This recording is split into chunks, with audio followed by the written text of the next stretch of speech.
Bonjour à tous, aujourd'hui nous allons parler du film Robocop, sorti en 1987 et réalisé par Paul Verhoeven.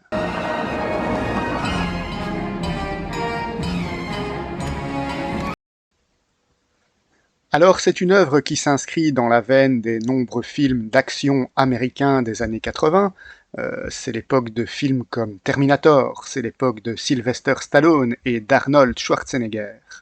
Mais si je voulais en parler aujourd'hui, c'est parce que c'est aussi un film, à mon sens, plus subtil et plus intelligent qu'il ne pourrait y paraître au premier abord. D'abord parce que c'est une satire de la société américaine.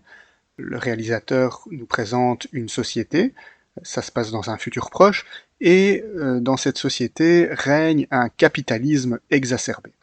Alors, on y voit une abondance de la publicité, par exemple. Ça, c'est assez frappant, hein. Les gens sont vraiment envahis de publicité à outrance. Et le film pointe aussi du doigt le rôle que peuvent parfois avoir certains médias dans l'opinion publique. Pour autant, il ne s'agit pas non plus de dépeindre une guerre des méchants riches contre les gentils pauvres, puisque les classes plus populaires ne sont pas forcément montrées sous un très bon jour non plus. Et puis il y a des bons aussi parmi les hommes d'affaires ou parmi la police, enfin plus ou moins mauvais que d'autres, on va dire, parce que c'est vrai que dans ce film, en tout cas dans le premier Robocop, à part le héros et sa collègue et un peu le chef de la police, la plupart des personnages sont quand même au mieux médiocres et au pire ignobles. Mais c'est vrai que ces hommes d'affaires et les journalistes en particulier ont souvent dans le film une attitude exécrable. On les voit discuter de tout et de rien au milieu de catastrophes humaines terribles, ou en parler tout naturellement, sans aucune compassion envers les victimes, et avec un cynisme total, en s'inquiétant uniquement de leurs considérations financières. Et les dialogues sont très bien écrits, hein, alors ça rend la chose très crédible, en fait, et on se dit, bah oui, malheureusement, c'est parfois comme ça que tourne le monde. Voilà.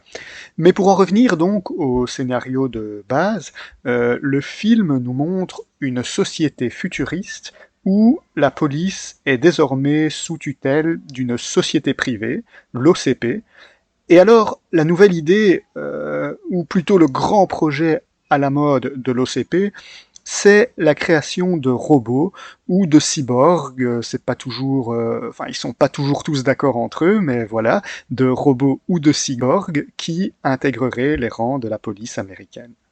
Il nous faut un policier qui fonctionne 24 heures sur 24. Un policier qui n'a besoin ni de manger, ni de dormir.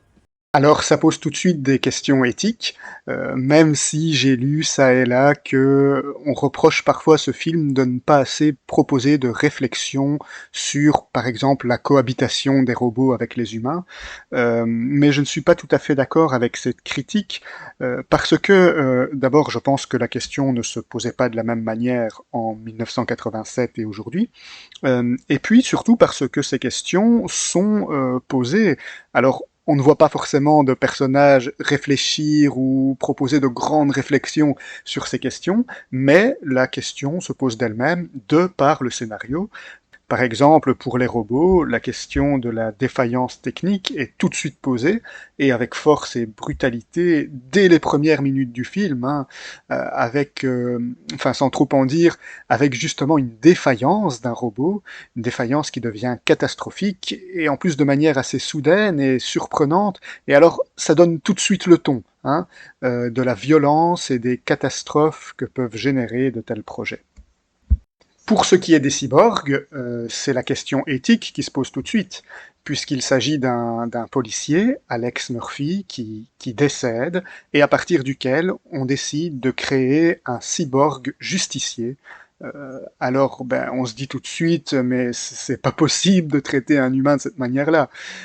Et puis il y a d'autres questions qui viennent se poser. Est-ce que ce cyborg a une âme? Est-ce qu'il est encore Alex Murphy ou est-ce que c'est une créature totalement nouvelle qui n'aurait plus rien à voir avec lui? On ne sait pas très bien.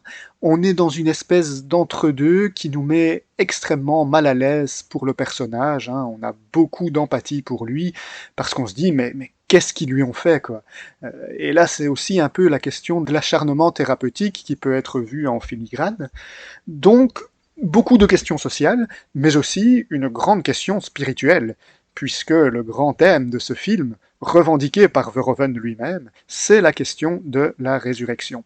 Euh, Paul Verhoeven veut transformer son cyborg en une sorte de Jésus à l'américaine. Euh, Alex Murphy, donc, est un personnage très bon, un vrai gentil, et qui va subir une mort atroce, avec effusion de sang, etc. Alors, dans ce déferlement de violence et de haine contre ce personnage, hein, qui peut sembler exagéré à première vue, d'ailleurs on se demande comment il résiste si longtemps avant de mourir, est-ce qu'il n'aurait pas mieux valu raccourcir la scène du meurtre pour la rendre plus crédible? Mais en réalité, je crois que c'est clairement voulu et assumé par le réalisateur, justement pour nous mettre en face d'un véritable sacrifice. Murphy meurt sous de longs et impitoyables coups de feu, et cette mise à mort a vraiment quelque chose de sacrificiel. On ne peut pas s'empêcher de penser aux souffrances et à la crucifixion du Christ. Il y a vraiment quelque chose de ça qui ressort de la scène, et moi en tout cas je vous encourage à la regarder dans cette optique. C'est l'innocent qui est mis à mort sans pitié. Et puis, on le ressuscite pour faire de lui un cyborg appelé Robocop et qui est programmé pour faire régner la justice. C'est moi. Lâchez-la, au nom de la loi, je vous arrête. Bon. Alors, ça pose clairement question. D'abord, bien entendu, ça donne lieu à un grand spectacle. Le Robocop a un charisme incroyable et les scènes d'action mettent une véritable claque au spectateur. Et vraiment, le spectacle est au rendez-vous. Là, vous ne serez pas déçus. Même si le film a quand même un visuel très années 80, hein, mais ça c'est plutôt dans les costumes et dans les looks des personnages. Mais le spectacle qu'on attend d'un film d'action, lui, il est vraiment là et il est bon. Alors oui, il y a de la violence, il y a de la vulgarité, mais pas gratuite. Et quand je parle de vulgarité, c'est surtout dans le style de vie de certains personnages. Hein. Mais ça existe dans la vraie vie. Hein. Là, on voit de la prostitution, on voit du trafic de drogue, voilà. Mais ici, c'est dénoncé. Hein. Mais alors voilà, il faut quand même savoir qu'on voit ces choses qui ne sont peut-être pas adaptées aux plus jeunes. Ou alors plutôt en leur montrant la version remake du film de 2014, qui est beaucoup plus soft à ce niveau-là. Hein. Mais je reviendrai plus tard sur ce remake. Ici, on va rester sur la version de 87, qui est bien meilleure d'ailleurs. Et je voudrais revenir sur cette question de la résurrection. Parce que elle a quelque chose vraiment de très intéressant. C'est qu'en réalité, on se rend très vite compte que le personnage est mort, et que cette résurrection est factice. Il ne ressuscite qu'en tant que produit fabriqué par l'OCP. L'OCP ne cherche pas à ressusciter Alex Murphy, mais à créer, à partir de son cadavre, un Robocop qui leur obéirait au doigt et à l'œil. Sauf qu'assez rapidement, Alex Murphy va retrouver en partie son humanité. Et celle-ci va se trouver en conflit total presque, avec ce produit, avec ce Robocop qu'ils ont fabriqué. Et donc, cette soi-disant résurrection va devenir pour lui un handicap. Il va y avoir en lui un conflit entre l'homme et la machine.